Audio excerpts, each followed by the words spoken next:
Bonjour, je suis Johanna. Depuis des années, je me passionne pour le wellness, la santé, le sport, la nutrition et tout ce qui contribue au mieux-être mental et physique. Cette quête m'a permis de croiser le chemin de nombreux experts que je souhaite aujourd'hui mettre sur la route de celles et ceux qui en ont besoin. Naturopathes, médecins esthétiques, coachs sportifs, nutrithérapeutes ou encore astrologues, ce rendez-vous existe pour vous les présenter et vous raconter de quelle manière ils ont changé ma vision de la santé holistique. Je vous propose de partir à leur rencontre avec moi, pour le meilleur et pour le mieux.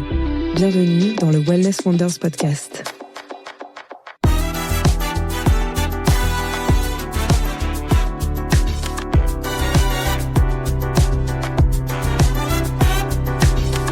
Aujourd'hui, on parle de montagne, d'alpinisme et de la place des femmes en haute altitude. Mon invitée, Stéphanie Agresti, a coécrit avec son mari Une histoire d'alpinisme au féminin, un livre fascinant qui retrace le parcours des femmes ayant marqué l'histoire de cette discipline, des pionnières du 19e siècle aux alpinistes d'aujourd'hui. À travers ces récits, elle explore la manière dont elles ont su s'imposer dans un milieu longtemps considéré comme exclusivement masculin. Elle-même passionnée, Stéphanie nous partage son amour pour la montagne et tout ce qu'elle lui apporte au quotidien.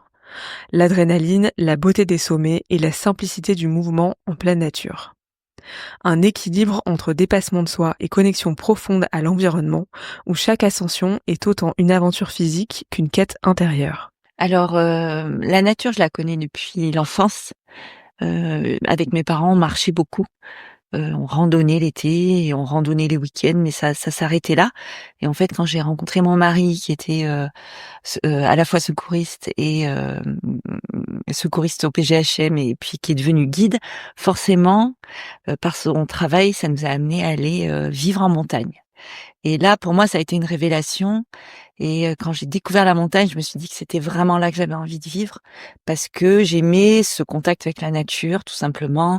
J'aimais aussi les saisons, le changement des saisons, et par là même le changement des activités, en fait, qui allaient avec.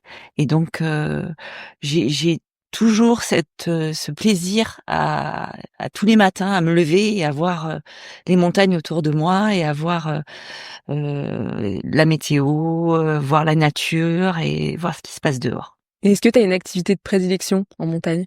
Alors j'en ai pas, donc je suis pas super bonne dans tous les domaines, mais je touche un peu à tout. Donc j'aime beaucoup l'escalade, j'aime beaucoup le rocher, en particulier les grandes voies. Donc vraiment faire un parcours sur le rocher, sur la montagne et arriver quelque part, ça c'est vraiment quelque chose que j'aime bien.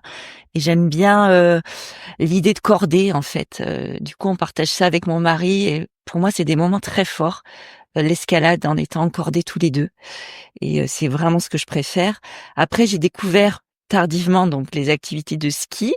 Donc ça n'a pas été tout simple parce que quand on n'en a pas fait enfant, le ski c'est pas forcément très intuitif. Mais j'adore maintenant et le ski de fond. C'est vraiment une activité où j'ai beaucoup de plaisir parce que j'ai pris des cours et du coup maintenant je me débrouille bien.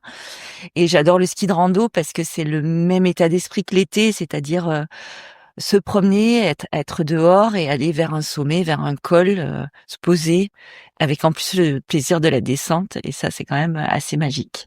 Et quand on a un mari qui est guide et qui est du coup hyper haut niveau, on se dit pas oh là là mais ça va être trop dur, j'ai peur. T'as jamais eu ces moments-là ? Alors, j'ai de la chance, c'est qu'il est très pédagogue. C'est-à-dire que pour lui, dans notre relation de couple, relation amoureuse, c'était important de partager les choses. Donc, il a pris le temps de m'expliquer, de m'amener, de faire les choses progressivement, comme on l'a fait d'ailleurs après avec nos enfants, c'est-à-dire se donner le goût de la montagne. Et on le fait vraiment plus pour le partage que pour l'exploit en lui-même. Voilà. Donc j'ai pas de peur particulière. Après la montagne reste un milieu qui m'effraie malgré tout. En plus, il a travaillé dans le secours en montagne, comme je disais, donc les accidents, on a un peu baigné dedans. Quand on vit en montagne, on perd des amis, nos enfants perdent des amis à eux, de leur âge. Ça reste quand même un environnement dangereux. Donc, je suis quand même très prudente et je me lance pas dans n'importe quelle aventure en montagne. Je cherche à être toujours bien accompagnée pour pas me laisser embarquer vers des projets qui seraient pas les miens. Parce que c'est vrai qu'en plus, quand, on est, une femme, on se dit, en fait, moi, quand je vous vois et quand je vois, le livre aussi que vous avez fait, je me dis: «Waouh, c'est quand même la classe», tu vois? C'est un peu des femmes, enfin, c'est des femmes aventurières et en vivant, à Paris, moi, je me dis: «Oh la chance, moi, j'aimerais bien faire de la montagne tout le temps». Je trouve ça assez badass, tu vois? Je trouve ça une attitude, assez cool de se dire: «Bah, moi, je vais pas aller courir sur un tapis, je vais aller courir dans la nature et puis, je vais, descendre des rochers, et cetera». Est-ce que, justement, quand on est une femme, on arrive à faire, tous ces sports-là avec d'autres femmes? Ou est-ce qu'on se trouve des copines, dans l'alpinisme et dans les aventures, en extérieur? Alors, le aller vers la montagne pour les femmes aujourd'hui, c'est relativement facile, surtout pour celles qui ont grandi en montagne ou qui ont des parents qui les ont ouverts à ces activités. Je pense que ça reste, possible, mais malgré tout, il y a toujours un petit, comment dire? Des injonctions, autour du genre qui font que, sans doute une fille, on va plus facilement, la mettre en cours de danse qu'en cours d'escalade ou au ski. Donc, c'est peut-être moins vrai aujourd'hui, en tout cas moins vrai dans nos vallées de montagne, ça c'est sûr, mais ça reste quand même présent. Et autour du livre dont tu parlais, que qu'on a écrit avec mon mari sur l'histoire de l'alpinisme au féminin, on a rencontré des jeunes femmes aujourd'hui qui disent quand même, et même si elles sont dans le haut niveau, qu'il a fallu pour elles, oser y aller, oser par exemple devenir guide, ce qui est pas si simple pour une femme aujourd'hui, oser devenir alpiniste de haut niveau, pratiquer, l'escalade ou la rando ou le ski de rando, ça reste facile, mais partir en expé, par exemple, sur des 8000 en Himalaya, pendant plusieurs jours, plusieurs semaines, plusieurs mois, c'est moins facile.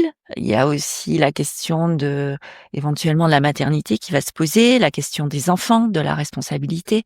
Donc ça reste des questions qui sont toujours d'actualité, qui sont très prégnantes et qui sont pas forcément, faciles à résoudre pour les femmes, ces questions-là, Et encore par aujourd'hui. exemple, dans les écoles de guides, on sait la proportion hommes-femmes un peu? Enfin, est-ce que, les femmes sont vraiment en minorité? Est-ce que tu as eu des témoignages, Ah, et elles par sont exemple, vraiment en minorité. Je ouais, crois qu'il y a 40 femmes guides aujourd'hui pour, 3000, hommes. et elles sont reçues Heu, comment justement dans ces écoles et tout ça? alors, De par leur père et aussi leur, enfin père, PAIRE? alors, bon, ces écoles, les institutions, de montagne, d'alpinisme sont quand même toujours gérées par des hommes. Mmh.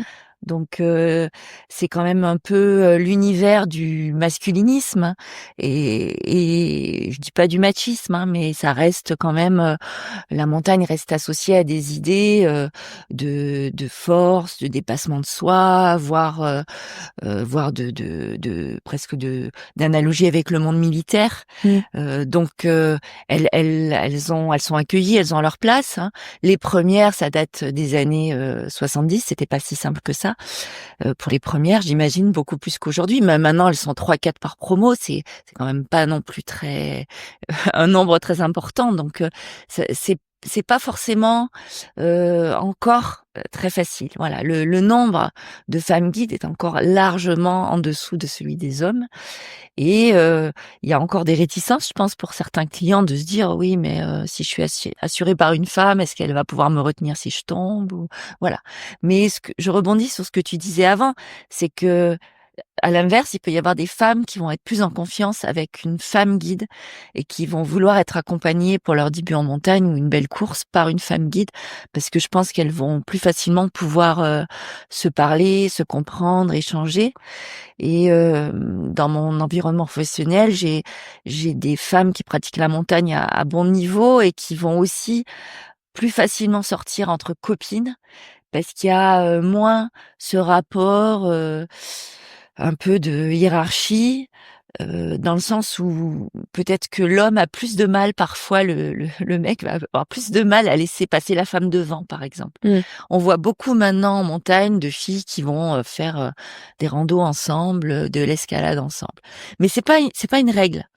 Je connais d'autres personnes qui me disent: «Non, moi je suis pas à l'aise quand je suis qu'avec des femmes et j'aime bien l'idée, de la mixité, ça se passe très bien quand je suis avec des hommes».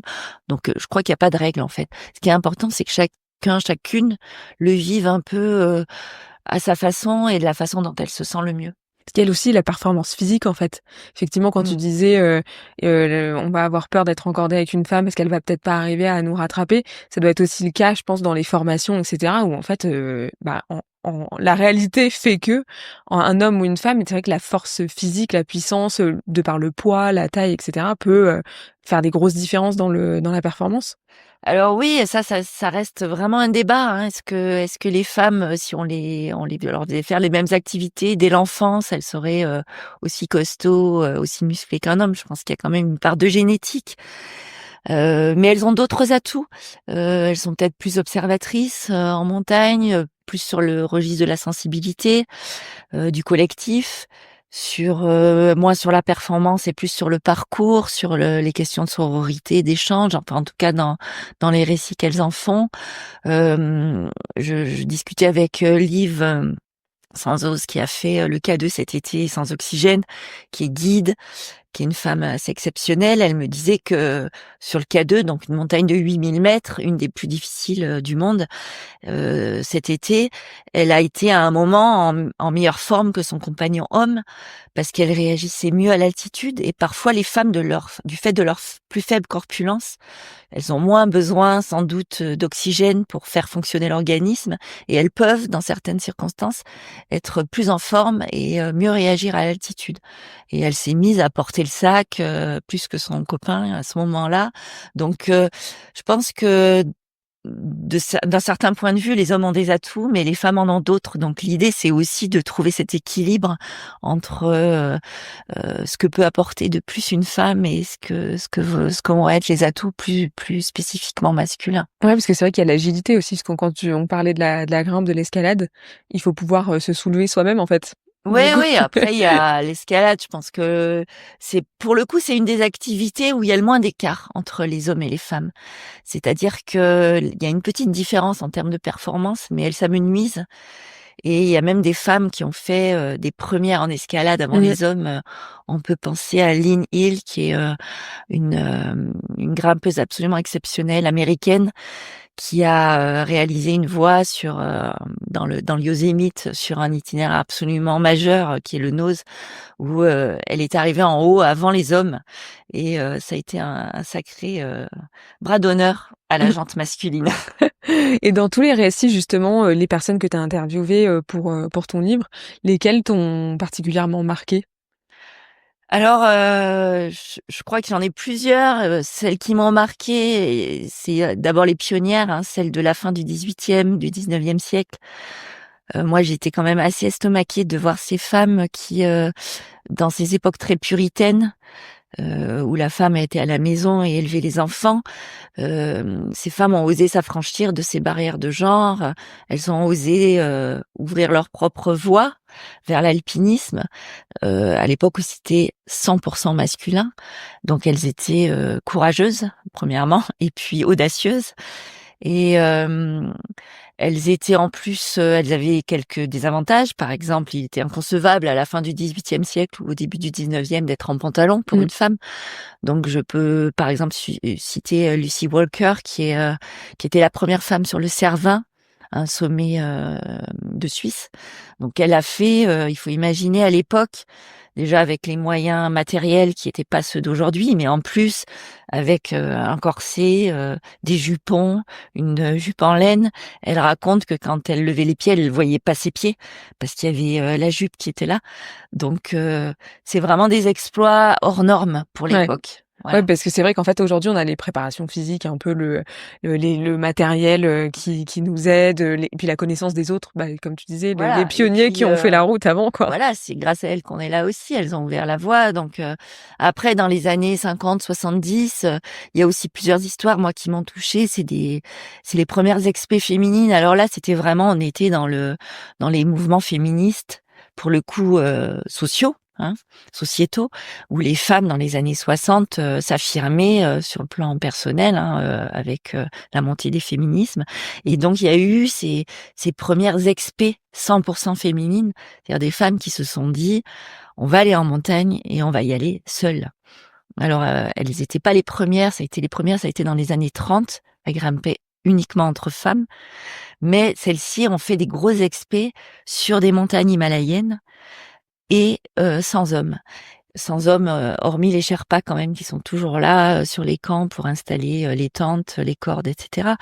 Et elles n'ont pas eu de chance, ces premières femmes, sur ces expés féminines. Ça s'est soldé souvent par des échecs. Et ça m'a beaucoup touchée parce que elles ont été moquées, elles ont été décriées et complètement discréditées derrière parce que elles n'ont pas eu de chance. La météo s'en est mêlée. Il y a eu des décès, il y a eu des expés où elles sont toutes mortes. Il y a eu une expé sur le mont Lénine qui est où des femmes russes sont toutes décédées à la descente. Elles n'ont pas réussi à revenir au camp. Donc c'est des vraies tragédies. Et en plus derrière, elles ont été décriées, moquées, et ça a été très dur ensuite pour repartir sur les montagnes. Ouais, pour essayer de faire la suite et de Ouais. se dire. Ça a été un gros coup dur pour les femmes ces époques-là parce que on leur a dit mais en fait c'est pas votre place quoi, restez chez vous.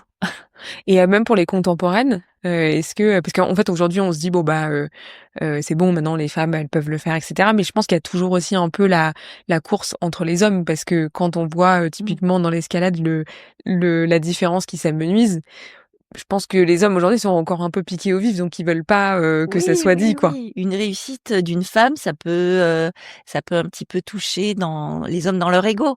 Donc on aimerait mieux qu'elle réussisse un peu moins en fait, qu'elle soit moins présente sur les montagnes ou moins performante. Et il y a plein de petites anecdotes, mais il y a eu des voies d'escalade qui ont été décotées quand des femmes ont réussi à les faire. Ah ouais? Il y a eu des instances de haut niveau dans l'alpinisme qui ont dit mais en fait si les femmes sont arrivées là-haut c'est que cette montagne elle est beaucoup plus facile que ce qu'on pensait. Voilà, il y a eu toutes ces histoires et aujourd'hui elles y vont mais il y a encore toujours des petites barrières. Les camps de base ils sont pas faits pour les femmes.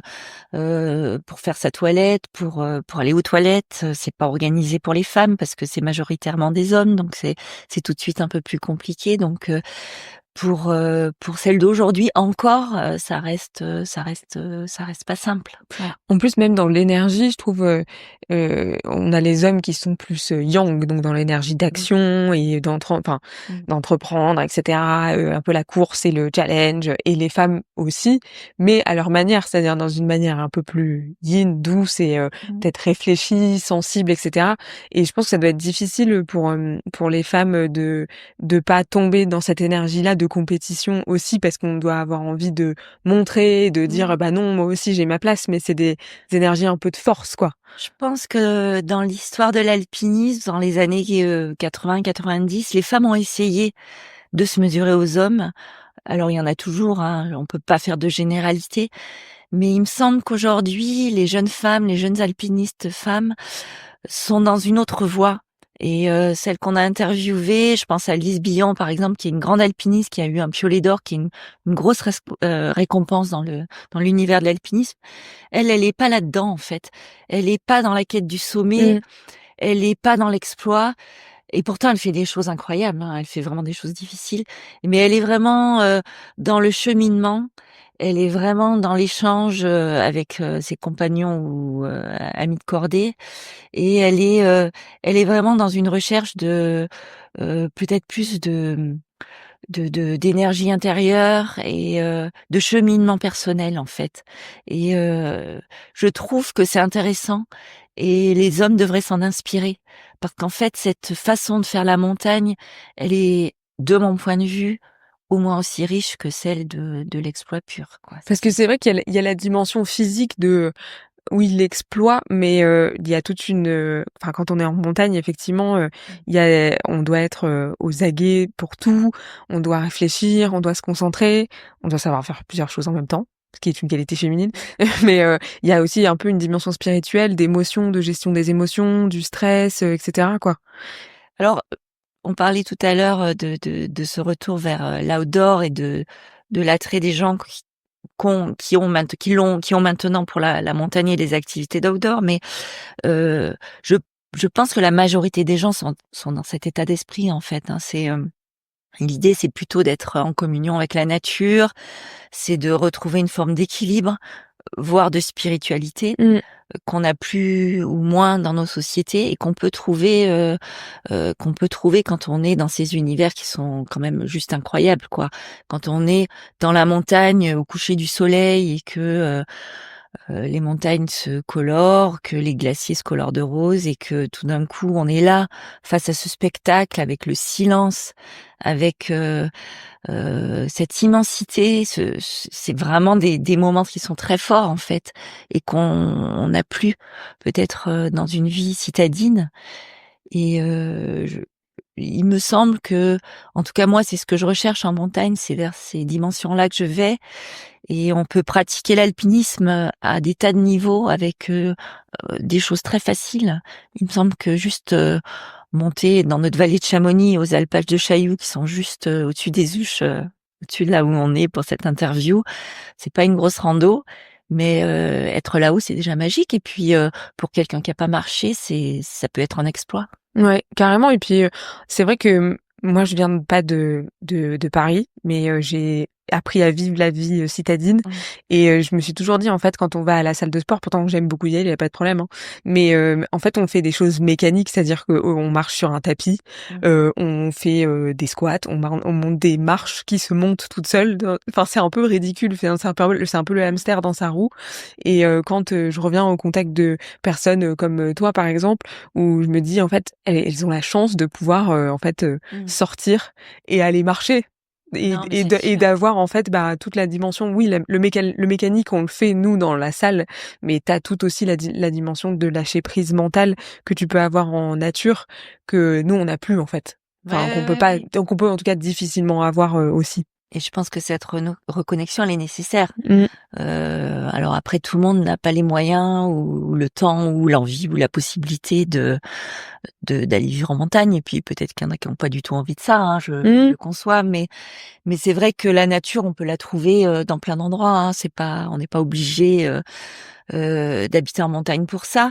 Et je dirais même qu'il y a des gens qui vivent en montagne et qui n'en profitent pas. Donc c'est trouver cet équilibre-là entre un retour, une reconnexion avec l'extérieur aussi, avec les arbres, avec l'air, avec voilà ce qui nous entoure. Moi, je suis enseignante dans une école de la vallée et on a un projet dans notre école qu'on a appelé un projet Persévérance parce que on constate aujourd'hui que le goût de l'effort se perd. Alors, il se perd chez les adultes, il se perd aussi chez les enfants. Alors nous, on l'a constaté au niveau scolaire, c'est-à-dire pas toujours le courage d'aller au bout de mon problème de maths ou de ma lecture ou de mes questions. Et on s'est dit, tiens, pour travailler ça, même en vivant ici, on va sortir avec nos enfants, avec nos élèves et les amener avec des accompagnateurs de moyenne montagne. On va les amener aussi en montagne sur ces projets de persévérance et pourtant c'est des enfants qui grandissent ici, mais ils vont pas tous, contrairement à ce qu'on pourrait penser, ils vont pas tous dehors. Et on fait des petits projets comme ça avec des accompagnateurs régulièrement, été, enfin printemps, automne et hiver. Les enfants sortent et font des projets de plus en plus longs où ils peuvent mesurer leur progrès et être de plus en plus fiers d'eux en se disant ben ah, j'ai marché encore plus longtemps que la dernière fois, je suis allée encore plus haut, j'ai fait tant de dénivelé. Et je pense que cette démarche là, elle est on peut l'étendre à beaucoup de monde en fait. Mais en plus, il y a je sais plus exactement la stat, mais je crois que la sédentarité, c'est un des premières choses qui tue en France. C'est la sédentarité. Il y a, enfin, le top 3, bon, l'alimentation, Mmh. alcool, cigarettes et sédentarité. Et aujourd'hui, il y a des campagnes entières et travaillant dans la pub, je peux vous dire aussi qu'il y a des campagnes d'assureurs, en fait, qui demandent aux gens de se lever et de marcher au moins dans la journée, faire une petite activité. Enfin, ça devient fou de se dire qu'on dit aux gens de bouger et d'aller marcher. Enfin, si on revient rien que 20 ou 30 ans en arrière, ben oui, évidemment, c'est normal. Mais là, en fait, même le télétravail fait que les gens vont plus dehors. Et je pense que, tu vois, que tu dises aussi que des élèves, des enfants, même en habitant à la montagne, n'arrivent pas à persévérer dans les exercices. Mais je pense que ça a aussi beaucoup à voir avec l'attention span, donc le moment où, enfin, c'est quoi la traduction en français? C'est horrible. Le, l'attention en fait qu'on porte aux choses. C'est-à-dire qu'aujourd'hui, on a tellement l'habitude de consommer des Oui, contenus, on zappe on zappe beaucoup. très vite et on passe à autre chose et donc la persévérance c'est aussi là-dedans. Donc déjà, je pense que rien que d'être pour en avoir parlé avec Blaise et d'autres personnes de la montagne, c'est aussi un moment où on capte pas, qui va durer plusieurs heures consécutives, où en fait on va faire une tâche qui est marcher et être dans le moment présent et se concentrer à ce qu'on est en train de faire. Et en fait finalement, il y a plus beaucoup de moments aussi longs où on est tout seul avec soi-même face à rien, c'est-à-dire la nature et où on peut contempler. Et il y a un autre truc aussi qui est assez fou, c'est moi je m'aperçois de ça quand je viens en montagne, le point de vue qui en fait va au-delà de quelques mètres, puisque quand on habite en ville, on est un peu bloqué. C'est-à-dire qu'on a le point de vue qui va sur l'immeuble d'en face, sur, enfin en intérieur, etc. Et les grands espaces, c'est un moyen aussi de relaxer la vue et de déconnecter aussi le cerveau. Bien sûr, alors il y a la pratique de la marche et se mettre en mouvement, c'est très important. Mmh. Le temps long, ça c'est aussi, une donnée qui est importante, c'est-à-dire de pas être toujours, j'ai 1 heure, je vais faire mon footing, oui, c'est bien, mais je peux faire 1 heure, et juste m'asseoir sur un caillou et regarder ce qu'il y a autour de moi, Mmh. sans forcément aller jusqu'à la méditation, mais juste l'observation, et s'écouter, écouter son ressenti, observer, parce qu'il se passe beaucoup de choses dehors. Tout ça, c'est possible dans la nature. Donc, c'est pour ça que je mets pas forcément en avant la montagne. Je pense que Mmh. il faut. Ce qui est important, c'est la nature. On est des animaux. On n'est pas fait pour rester assis, ça c'est sûr. On a besoin de bouger. Et il y a beaucoup de pathologies qui découlent de l'immobilité. C'est ce que tu disais. Et je pense que ça fait du bien au corps, ça fait du bien à l'âme aussi d'être dehors et d'avoir ce temps où on peut se déconnecter et on peut se reconnecter à soi-même. Enfin, moi, en tout cas, ça m'apporte beaucoup et je pense que c'est quelque chose effectivement qu'il faudrait presque donner sur ordonnance, quoi, ce temps-là. Ça, c'est sûr. Et tu vois, par exemple, des enfants qui, eux, sortent, sont actifs, etc., et d'autres qui ont peut-être pas la chance aussi d'avoir des parents qui les éduquent dans ce sens-là. Tu vois la différence de développement? Alors, bon, moi, ça fait un paquet d'années que je suis en montagne, mais dans notre école, on a eu un remplaçant qui vit en montagne maintenant, mais qui était en région parisienne. Et il me racontait, c'est une anecdote, mais il me disait que quand il est arrivé dans nos vallées, il était à Combloux, je crois. Il était tout le temps effrayé quand il voyait les gamins en cours de récré qui sautaient partout, qui montaient sur les murs, qui faisaient des sauts, des roulades, qui jouaient dans la neige, qui faisaient des méga glissades. Et il disait, mais ils vont tout le temps se casser quelque chose. Et il me disait, à Paris, dans la cour, les enfants bougent pas, quoi. Ils sont immobiles presque. Ah Et ouais. donc, il a vu cette énorme différence de capacité à mettre son corps en mouvement et à être alerte qu'ont les enfants d'ici et qu'ont pas forcément les enfants de la ville. Mais attention, je pondère quand même, on a des enfants ici qui sont plus sur les écrans à longueur de journée parce Ouais. que c'est plus facile et c'est plus facile pour plein de gens, même ici, et qui sont pas forcément très dégourdis dehors.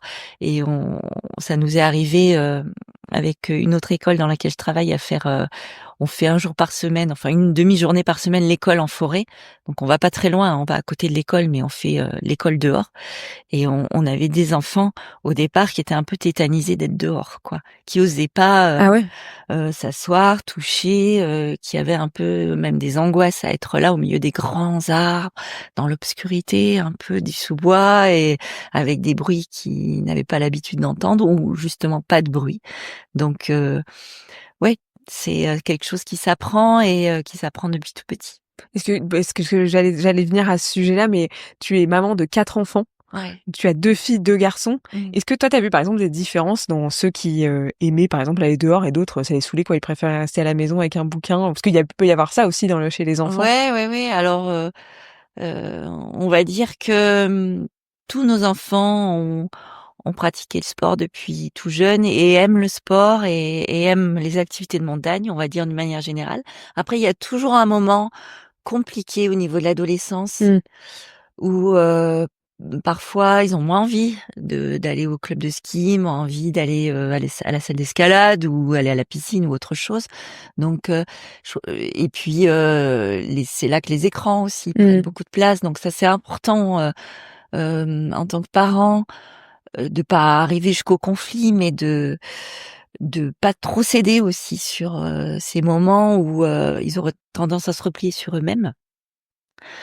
Voilà. Après, nous, dans notre éducation à la montagne, il nous semble qu'on a un peu apporté la même chose à tous, mais ils sont tous très différents. On a un de nos fils qui va être beaucoup plus contemplatif. Il va partir aimer avec sa tante faire un petit feu, bivouaquer, et puis nous faire des signaux avec sa lampe et faire des choses très tranquilles. On en a un qui fait du ski qui nous a fait un peu peur à un moment parce qu'il partait dans des pentes raides et on n'aimait pas trop ça, donc on était assez soucieux. Voilà, on a une fille qui a décidé de devenir monitrice de ski, donc qui a fait le choix de vraiment vivre en montagne et vivre d'une activité de montagne parce qu'elle veut pas quitter la vallée. Voilà, donc chacun a son propre parcours. Ce qui est évident, c'est on les a tous mis en garde sur les dangers de la montagne. Et pour nous, dans notre éducation, on en a peut-être fait trop parce qu'ils sont quand même relativement prudents. Mais c'était un sujet très sensible à la maison, c'était d'être prudent.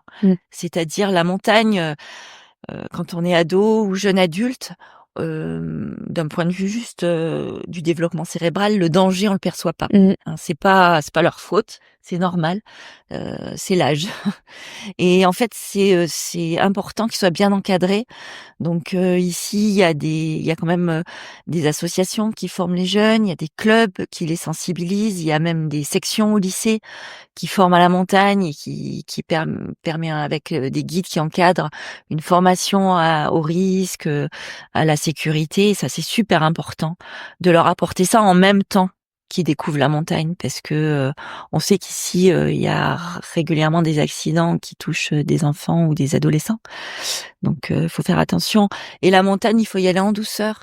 Il faut vraiment discuter avec Lise Billon avant-hier et je lui demandais quel conseil elle donnerait à des jeunes filles ou des jeunes femmes qui voudraient se lancer en montagne. Et la première chose qu'elle m'a dit, c'est bien s'entourer.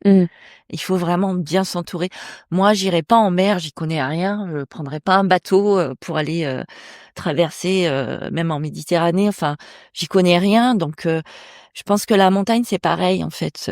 Il faut pas hésiter à prendre un guide. Il faut pas hésiter à aller voir des spécialistes qui vous donneront des conseils pour pas faire les choses trop vite en fait. C'est quelque chose qu'il faut faire progressivement et il faut faire attention avec les jeunes aussi parce que Mais ils se montent un peu la ils tête ont envie aussi. quoi, puis ils s'entraînent eux-mêmes et avec les réseaux sociaux, la montagne elle fait rêver. On voit des super images, on voit des gens qui font des trucs incroyables, des descentes à ski absolument époustouflante, mais attention, qu'est-ce qu'il y a derrière? Est-ce que c'est quelqu'un qui pratique le ski, qui a un super niveau? Est-ce qu'il faut peut-être regarder ce qu'il fait et comment il le fait et pas faire comme lui tout de suite? Voilà. Ouais, parce que c'est ça, en fait, c'est un peu la course déjà au challenge, à l'image. Parce qu'en fait, c'est fou parce qu'aujourd'hui, c'est vraiment à l'image, la photo qu'on va ramener, quoi. Ouais. C'est-à-dire que le truc le plus fou qui va impressionner tout le monde. Et c'est vrai qu'il y a pas mal de jeunes, comme tu disais, qu'on n'a pas la notion du danger. Quand on se remémore un peu les trucs qu'on faisait quand on était jeune, moi en ski, par exemple, je me dis, mais aujourd'hui, mais jamais de la vie. Enfin, je referai. En plus, moi, j'ai eu un accident, donc ça renforce encore le truc. Et on n'a pas envie de se remettre dans des dangers comme ça, mais à ce moment-là, ouais, on n'a pas le cerveau encore bien. Ouais, il y a des âges où on est plus fragile de ce point de vue-là, c'est sûr. Et pour revenir aux images et à l'envie d'être au bon endroit, au bon moment, au meilleur moment, là aussi, il faut rester ouvert et on est dans une vallée, la vallée de Chamonix, qui est très touristique, de plus en plus touristique. Et les gens font tous la même chose. Ils veulent tous la même photo du même point de vue. La photo, elle est formidable, n'en doutons pas. Mais faut pas hésiter à sortir des sentiers battus parce qu'il y a plein de petits chemins où il y a moins de monde et la vue, elle est peut-être moins spectaculaire, mais il peut y Vous serez avoir plus aussi, tranquille déjà. Voilà, on sera plus tranquille et il y aura sans doute aussi des animaux ou des choses à voir parce que justement dans des endroits plus sauvages. Donc ouais, c'est cette injonction à la photo et au spot instagrammable. Ouais, il faut aussi en sortir un peu. C'est une richesse d'en sortir. C'est une chance. Et moi, j'ai une question plus personnelle. On va peut-être conclure là-dessus, mais c'est quoi, toi, ta routine la semaine? C'est-à-dire que moi, je fantasme un peu le truc. Moi, je me dis, bon, bah, moi, le matin, je m'entraîne, je vais à la salle de sport. Il y a rien de fun là-dedans, mais toi, ta semaine, comment tu fais? Qu'est-ce que tu fais comme activité tout au long de la semaine? Alors j'ai mon métier qui me prend pas mal de temps, donc je suis enseignante, donc j'ai mes journées lundi, mardi, jeudi, vendredi qui sont prises. On a des activités par ailleurs, on a écrit un livre l'année dernière avec mon mari. En ce moment, je donne des cours de français le soir à des adultes puisqu'il y a beaucoup d'étrangers dans la vallée, donc des cours de français langue étrangère, donc je suis bien occupée. Mais je préserve du temps libre pour moi. J'ai des soirées bien remplies. Je pense que quand je vais raconter tout ce que je fais, tu vas prendre peur. J'essaye d'aller 2 fois par semaine à la salle d'escalade. Ouais. Parce qu'en fait, j'aime grimper en extérieur, mais pour être bien en extérieur, il faut quand même s'entraîner toute l'année. Et on a la chance d'avoir une belle salle d'escalade à Chamonix, donc j'en profite. Je vais au yoga parce que ça fait vraiment partie de mon équilibre de vie. Et sans mon yoga, je suis pas bien. Et puis, j'adore mes cours de yoga. Et puis, ça aide aussi dans la dextérité, la souplesse. C'est juste incroyable. Et puis, j'ai plus 20 ans et ouais, ça permet de limiter les douleurs et de garder la souplesse. J'essaye aussi de faire un cours un peu de renforcement musculaire de temps en temps, 1 fois par semaine. Voilà. Et puis après, j'ai des activités annexes. Je chante. Et ça aussi, c'est très bien pour se relaxer et pour se détendre. Et puis 1 fois par mois, j'ai un club de lecture avec des amis. En fait, on lit des livres et on échange sur des livres. Et ça aussi, c'est tout à fait autre chose, mais c'est bien. Mais c'est marrant parce que tu vois, quand on pose la question à des gens qui sont pas forcément, qui vivent pas forcément dans la nature, etc., on va leur demander leur routine de sport, enfin leur routine de bien-être, etc. Ils vont nous dire, bah alors moi je vais à la salle, je fais ci, je fais ça dans la performance, mais jamais ils diront les activités annexes du genre, je fais du chant et de la lecture. Ouais, Mais ce qui est marrant, c'est que du coup, tu avais la vision holistique du bien-être avec aussi ces activités-là qui participent énormément je pense au bien-être. qu'il faut un équilibre entre des activités plus intellectuelles, plus Exactement. spirituelles et plus physiques. Voilà, Ouais. en tout cas, moi, ça me correspond. Non mais j'aime bien cette vision et je trouve ça super intéressant. Au moins ça ouvre un peu les chakras pour rester dans le champ lexical du yoga de toutes ces activités. Donc écoute, merci beaucoup et j'espère que si tu pouvais donner un conseil justement, même si tu as déjà dit mais aux femmes qui souhaitent se lancer dans l'alpinisme pour qu'elles soient dans ton tome 2 de il faut vivre ses rêves en fait. Il faut se dire que si on a envie d'y aller en montagne, allons-y. Même si on connaît pas et on peut se faire entourer. Ouais. Il faut y aller. On peut déjà juste marcher sur des chemins, ça c'est déjà énorme. Et il y a plein de sentiers, il y a plein de panneaux, il y a plein de cartes et puis bien s'entourer si on veut faire un peu plus. Ouais. Merci beaucoup. Merci à toi.